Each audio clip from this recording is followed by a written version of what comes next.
पूरी की उस रात को लोग आज भी अधूरी रात कहते हैं, क्योंकि उस रात भगवान सोए नहीं और इंसानों की नींद हमेशा के लिए बदल गई। समुद्र की लहरें टकरा रही थीं, लेकिन उनमें वो आवाज नहीं थी जो रोज होती है। हवा भारी थी, जैसे किसी अनदेखी शक्ति का वजन अपने भीतर समेटे हुए हो। जगन्नाथ मंदिर के शिखर पर लहराने वाली ध्वजा, जो कभी उल्टी नहीं लहराती, उस रात बार बार कांप रही थी। सेवायतों ने मंदिर के द्वार बंद कर दिए थे। घंटियों की आवाज थम चुकी थी, दीपक बुझ चुके थे, पुरी सो चुकी थी। लेकिन गर्भगृह के भीतर जगन्नाथ जी की आंखें खुली थीं। वो बहुत देर तक स्थिर बैठे रहे।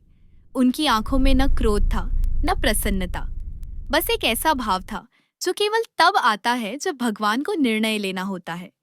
उसी क्षण पुरी से कई कोस दूर एक छोटा सा गांव रो रहा था। माधवदास उस रात जमीन पर बैठा था। उसके हाथ कांप रहे थे। उसकी बेटी कोने में बैठी चुपचाप रो रही थी। शादी की तैयारियां अधूरी थीं। घर में न अन्न था, न धन, न सम्मान। गांव वालों ने साफ कह दिया था, सुबह तक इंतजाम नहीं हुआ तो बारात नहीं आएगी। माधवदास उठा, उसने बेटी की ओर देखा और बिना कुछ कहे घर से निकल गया। रात के अंधेरे में वह मंदिर की ओर दौड़ा। उसने चप्पल नहीं पहनी, उसने शरीर की परवाह नहीं की। मंदिर पहुंचा, कपाट बंद थे। वह वहीं गिर पड़ा। पत्थर ठंडा था, लेकिन उसका माथा जल रहा था। प्रभु, आवाज टूटी हुई थी, मैं कुछ नहीं मांगता, बस मेरी बेटी को टूटने से बचा लो।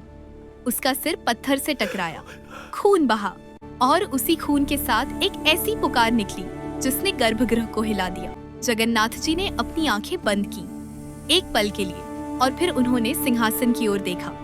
वो सिंहासन जिस पर सदियों से भगवान विराजमान थे। बलभद्र ने उनकी ओर देखा, कुछ कहे बिना समझ गए। सुभद्रा ने आंखें झुका ली। जगन्नाथ जी खड़े हुए। ये साधारण उठना नहीं था, ये वो क्षण था जब भगवान ने मंदिर से बड़ा भक्त चुन लिया। उन्होंने अपने शरीर से आभूषण उतारने शुरू किए, एक एक करके।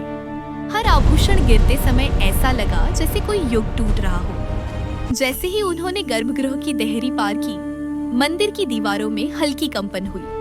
पुरी में कुत्ते एक साथ रो पड़े। पहरेदारों की आंखें भारी हो गईं। कुछ सैनिक वहीं बैठ गए, बिना जाने क्यों। कोई नहीं देख पाया, क्योंकि जब भगवान खुद चले तो दृष्टि भी झुक जाती है।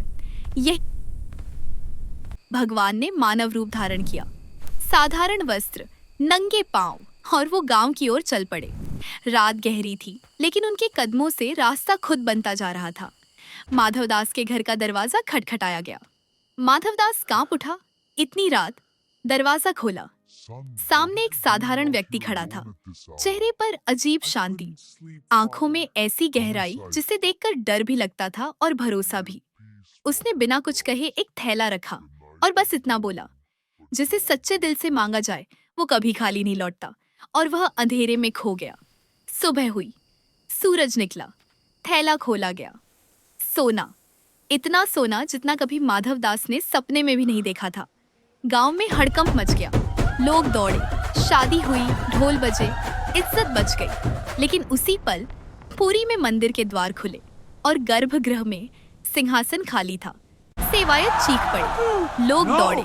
राजा को खबर दी गई, भगवान नहीं है। ये शब्द पुरी में आग की तरह फैल गए। यही तीसरा क्लाइमैक्स था।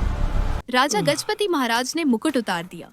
उन्होंने अन्न नहीं छुआ, दीपक के सामने बैठकर रोते रहे। रात आई, तीसरा पहर, स्वप्न आया। जगन्नाथ जी सामने खड़े थे, मुस्कुरा रहे थे। राजन, उनकी आवाज भारी थी, अगर मैं भक्त की लाज न बचाऊं तो मंदिर का क्या अर्थ। राजा की आंखें खुल गईं, पूरा शरीर कांप रहा था।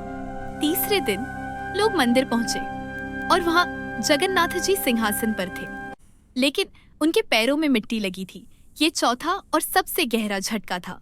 पूरी चुप हो गई। राजा ने माधवदास को बुलवाया। पूरी कहानी सामने आई। लोग रो पड़े, सेवायत जमीन पर गिर पड़े। और तभी से पुरी में कहा जाता है, जगन्नाथ जी सोना नहीं चुराते, वो दर्द चुराते हैं, वो अपमान चुराते हैं।